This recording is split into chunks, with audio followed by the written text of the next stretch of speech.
Hi guys, എന്തല്ല സുഖല്ലേ? Okay, അപ്പോൾ കം ടു ദ പോയിന്റ്.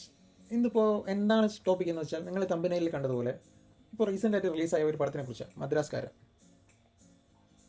അതിനെക്കുറിച്ച് ഒരു റിവ്യൂ അല്ല, മെയിൻ ഞാൻ ഉദ്ദേശിക്കുന്ന റിവ്യൂ അല്ല. ആ പടം ഞാൻ ഇന്നലെ കണ്ടായിരുന്നു. അപ്പോൾ അത് കണ്ടപ്പോൾ എനിക്ക് കുറച്ച് കാര്യങ്ങൾ പറയണമെന്ന് തോന്നി. ജസ്റ്റ് അതൊന്ന് കൺവേ ചെയ്യുന്നു, അത്രേ ഉള്ളൂ. പടത്തിനെക്കുറിച്ച് പറയുകയാണെങ്കിൽ നിങ്ങൾക്കറിയാം, ഷൈൻ നിഗമിൻ്റെ പക്ക തമിഴ് ഫിലിം. നമ്മൾ കണ്ടിട്ടില്ലേ, വിജയ് സൂര്യയൊക്കെ പക്ക തമിഴ് മൂവി. മാസ് അങ്ങനെയല്ല ഞാൻ ഉദ്ദേശിച്ചത്, ഒരു പക്ക തമിഴ് മൂവി. അതാണ് ഈ പടം നല്ല സിനിമയാണ്. സ്റ്റോറി ഈസ് ഗുഡ്, ആക്ഷൻ ഉണ്ട്, ഡാൻസ്, സോങ്സ് ഒക്കെ നല്ല സോങ്സാണ്. ഷൈൻ്റെ ഡാൻസ് ഒക്കെ എടുത്ത് പറയേണ്ടതാണ്, അടിപൊളിയാണ്, പൊളിച്ചിട്ടുണ്ട്. പിന്നെ അഭിനയം of course it's good. Shine നന്നായിട്ട് അഭിനയിച്ചിട്ടുണ്ട്, നല്ല രീതിയിൽ അഭിനയിച്ചിട്ടുണ്ട്. ക്ലൈമാക്സ് ഒക്കെ ഒത്തിരി ട്വിസ്റ്റും കാര്യങ്ങളൊക്കെ ഉണ്ട്. It's feel good. നമ്മളെ പടം കണ്ട് ഇറങ്ങി കഴിയുമ്പോൾ വാല്യൂ ഫോർ മണി, ഒരു സാറ്റിസ്ഫാക്ഷൻ ഉണ്ടാവും എന്തായാലും. നല്ല പടം, എനിക്ക് ഇഷ്ടപ്പെട്ടു. ഞാനിപ്പോൾ പോയപ്പോൾ തിയേറ്ററിലുണ്ടായ ആൾക്കാർക്ക് ഏകദേശം എല്ലാവർക്കും ഇഷ്ടപ്പെട്ടു. നല്ല പടമായിരുന്നു.